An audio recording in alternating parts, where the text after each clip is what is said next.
One of the most fun things about any media consumption is comparing what we're watching or reading to things that we've seen in the past, whether it be our own personal experience or something we've read or watched in middle school. Just having any sort of experience to tack on to what we're watching to help us better understand it. Like many of you, I hope, I recently saw Sinners, and it was so damn good, I had to go back. Tragically, I did not get to see it in IMAX even with the re-release because my AMC app crashed, and when it finally reloaded, every single showing at Universal City Walk was sold out for the entire week. I'm not bitter.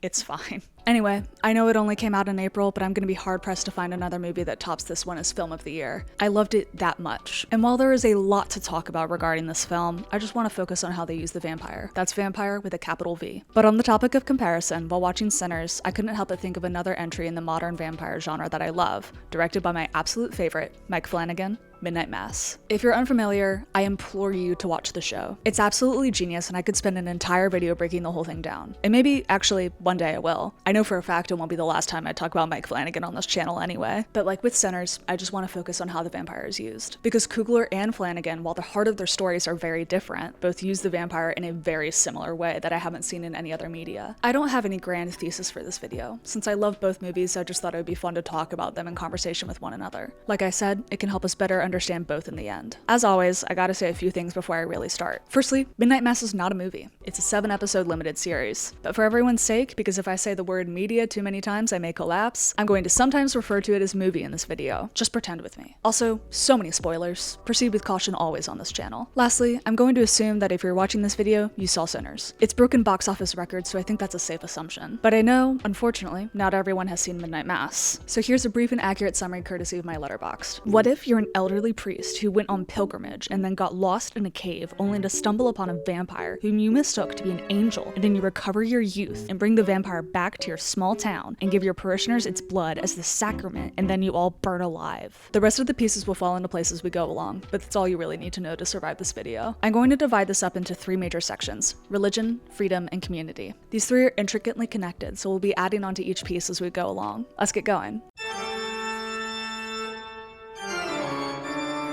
Let's start at the beginning. I mean, the very beginning. In the first scene of Sinners, Sammy walks into his father's church following the events of the previous night. There are quick intercuts of Remick in this scene. Flashbacks to the night before as Sammy's father implores him to leave the blues behind and give himself over fully to God. But these flashbacks paint a bigger picture of Remick as a sort of religious figure. Stay with me. As referenced in my incredibly succinct review, this elderly priest, Monsignor Pruitt, goes on pilgrimage and gets separated from his tour group because he has severe dementia and winds up in a cave with a vampire. But he's senile, so he thinks the vampire is an angel. And then he brings it back with him to his hometown, Crockett Island, where Midnight Mass takes place. For the entirety of the story, the vampire is referred to as an angel. In fact, the word vampire isn't used once. 448 minutes, and they never address the fact that this thing is a vampire. Let's look at Sinners again. We aren't introduced to Remick until about 40 minutes into the movie, where he quite literally falls into frame. Fallen, then manipulating Joan and Bert to let him into their home, where he immediately turns both of them, much like another angel I know. So here's the first great similarity. The angel in Midnight Mass, never called a vampire, and the vampire in Sinners, never called an angel, but it sure as hell is insinuated here. And this is just the tip of the religious allegory iceberg. Another huge allegorical moment is near the end of the movie, where Remick is dunking Sammy in the lake. He dunks him 3 times, as you do in a baptism. And lest we forget, the entire point of a baptism is to save us so we can go to heaven. Which brings me to...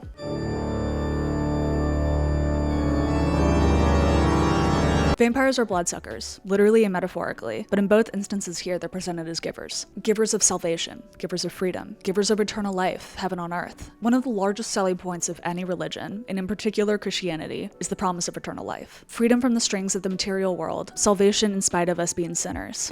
In Midnight Mass, this is explored incredibly literally. We see 1 sermon per episode, 7 episodes signifying the 7 days of creation, taking place in the weeks leading up to Easter. Easter, where Jesus rises from the dead, and death itself is lain dead. But because of the Monsignor's encounter with the angel, he is certain that death is no longer part of his plan. See, God still has a plan, and death isn't part of it anymore.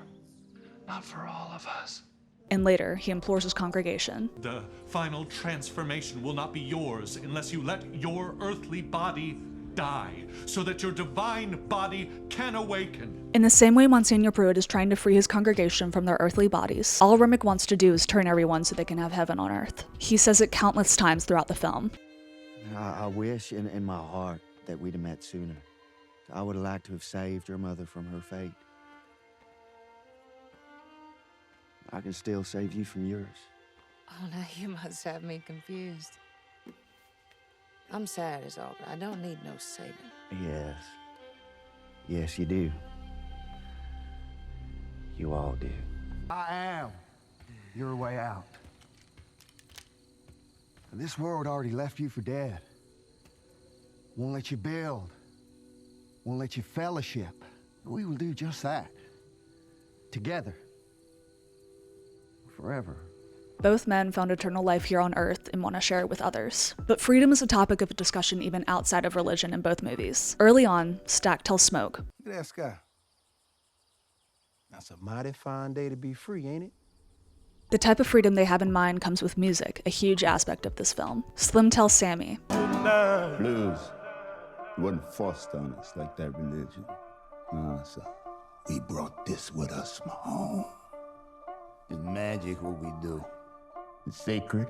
and we know that Remick had his religion forced on him as well. He tells Sammy as much. Long ago, the man who stole my father's land forced these words upon us. I hated those men, but the words still bring me comfort. But what Remick is offering is better than what any religion offers. It's true freedom in his eyes. There's also the physical manifestation of salvation in Remick's gold, which he gives to Mary only after she's turned. Hell yeah. In Midnight Mass, Riley, the main character, struggles with his release from prison after killing a girl in a drunk driving accident, free again while she remains dead. After Riley is turned, he begrudgingly admits that he feels at peace, which is all Monsignor Pruitt wants for his congregation. Do you feel at peace?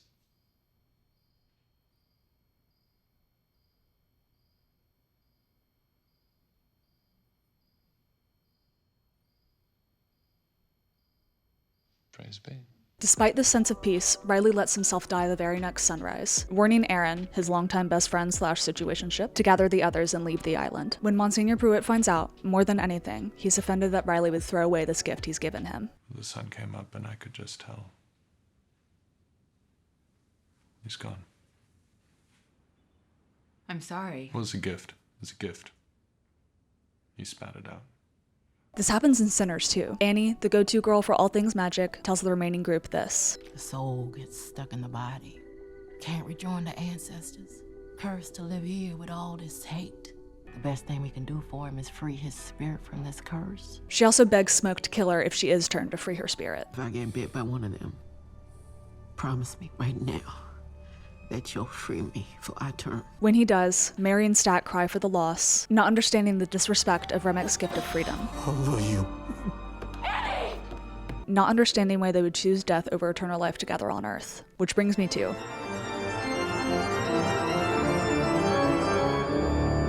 the importance of community is glaringly obvious in both movies. The amount of times we hear Remick talk about fellowship, my God. You came over here for fellowship and love. Fellowship and love. There's an interesting hive mind aspect to the vampires and sinners. As each person is turned, they gain the knowledge and memories of everyone. You telling the truth, Smoke. I can see his memories. Sammy's magic call to Remick, and while Remick is indeed promising freedom, he also openly tells Sammy that he wants his gifts to see his ancestors again. You're the one I came for. I sensed you. I want to see my people again. I'm trapped here, but your gifts can bring them to me. Midnight Mass doesn't have exactly this, although there is a moment where Monsignor Pruitt mentions hearing the voice of the angel. I'm not sure I can tell. Maybe the same way I could tell that Lisa could walk, I suppose.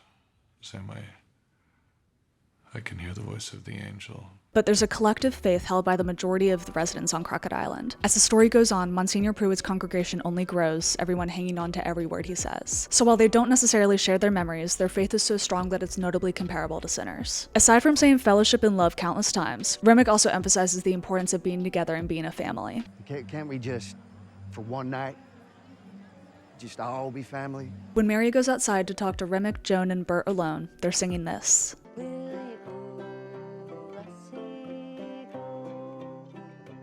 And we'll all go together.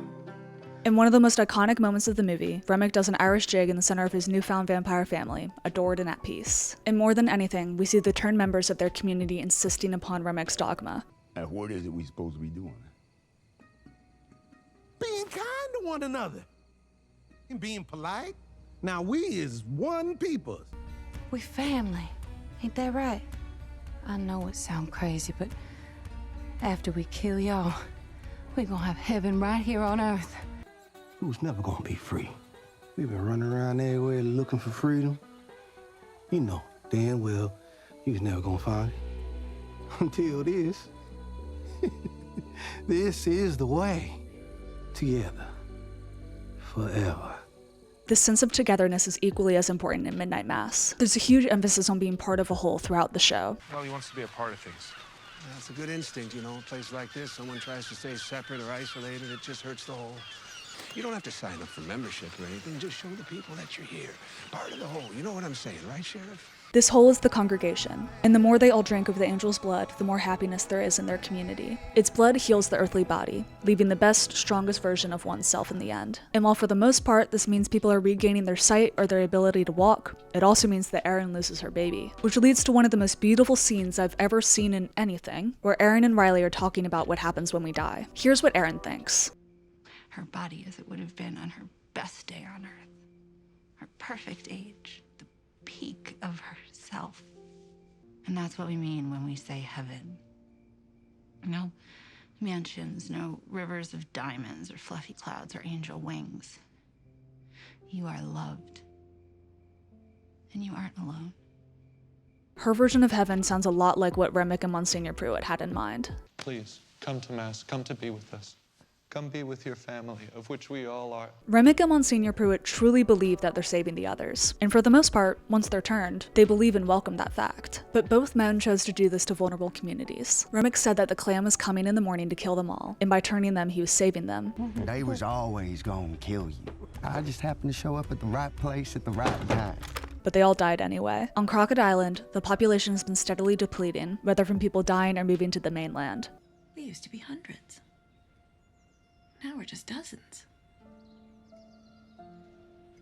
This isn't a community anymore, honey. Monsignor Pruitt, similar to Remick, believes he's saving this community by turning them, but instead the community becomes extinct. There's a bit of an elephant in the room. Of course this thing is a frickin' vampire. Duh. I know you're all sitting there judging Monsignor Pruitt and everyone complicit for being naive, but there's a reason I refer to it as an angel throughout this video. Because even Riley, who completely lost his faith following the accident, never brings up the fact that this angel is eerily similar to a vampire. He knew something was off about the whole thing, obviously, since he let himself die, but there was a part of him that wanted to believe in the purity of what was happening, the idea of an angel in his hometown. And what's the difference with what happened in Sinners? They all knew Remick was a vampire and they still willingly changed their friends. They did the same thing as the Monsignor with the same mission in mind. Give our friends everlasting life, heaven on earth. They saw Remick as an angel come to save them even if it was never explicitly said.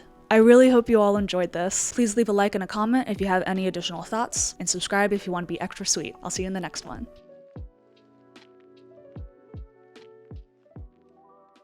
Lastly, before I officially say goodbye, here are 2 ironic religious moments in Midnight Mass that I could not seamlessly fit in anywhere else in my script.